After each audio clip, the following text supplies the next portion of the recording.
Welcome, my dear friends. Today, I invite you to reflect on a timeless truth taught by the Buddha. Santutthi paramam dhanam contentment is the greatest wealth.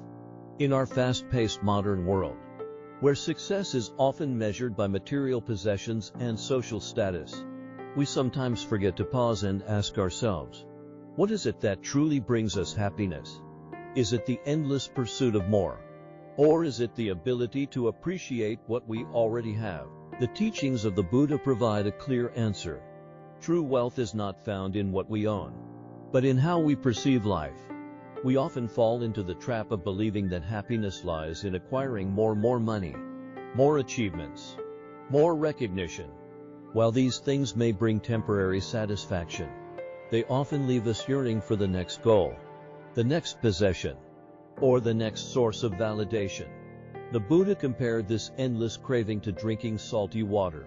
The more we drink, the thirstier we become. Instead of quenching our thirst, our desires grow, leaving us restless and unfulfilled. The question is, how do we break free from this cycle? The answer lies in cultivating contentment. Contentment is not about giving up ambition or settling for less. It is about appreciating what we have while working mindfully toward our goals. It is a state of mind that says, I have enough, and I am enough. Contentment is not resignation, it is liberation. When we stop chasing external sources of happiness, we free ourselves from the burdens of comparison, envy, and dissatisfaction.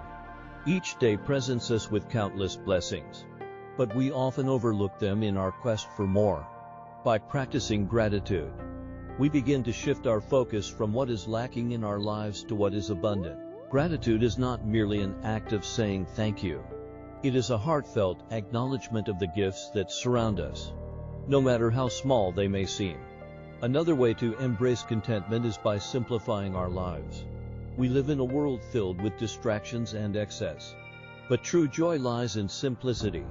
Ask yourself, do I really need this? Will it bring lasting happiness? By letting go of unnecessary desires, we create space for peace and fulfillment. Living in the present moment is also a key to contentment.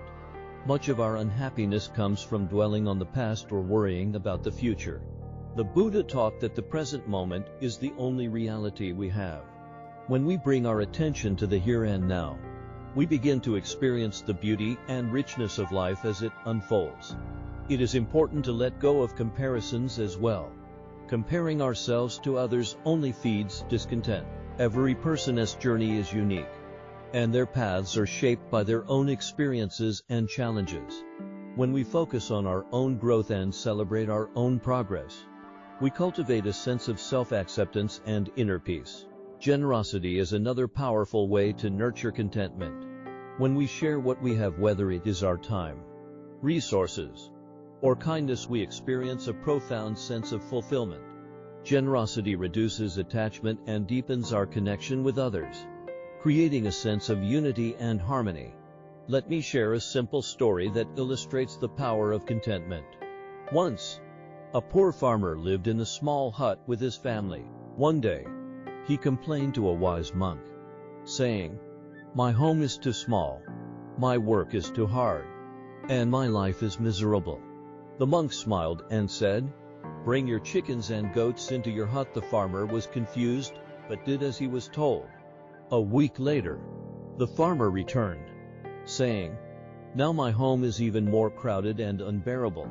The monk replied, "Take the animals out." When the farmer removed the animals, he suddenly felt his home was spacious, his work manageable, and his life peaceful. He realized that contentment was not about changing his circumstances, but about changing his perspective. The Buddha's teachings remind us that we already have within us the seeds of happiness and peace. Contentment is the water that helps those seeds grow. When we embrace contentment, we discover a profound truth. Happiness is not something to be chased. It is something to be cultivated within. As we walk this path of mindfulness and contentment, let us remember to appreciate the present moment, to simplify our lives, to let go of comparisons, and to share what we have with others. Through these practices, we will uncover the greatest wealth of all, the wealth of a content and peaceful heart. May you find contentment in your journey. May you be free from suffering. May you radiate peace to all those around you. Thank you for listening. And until we meet again, may you live with mindfulness and joy.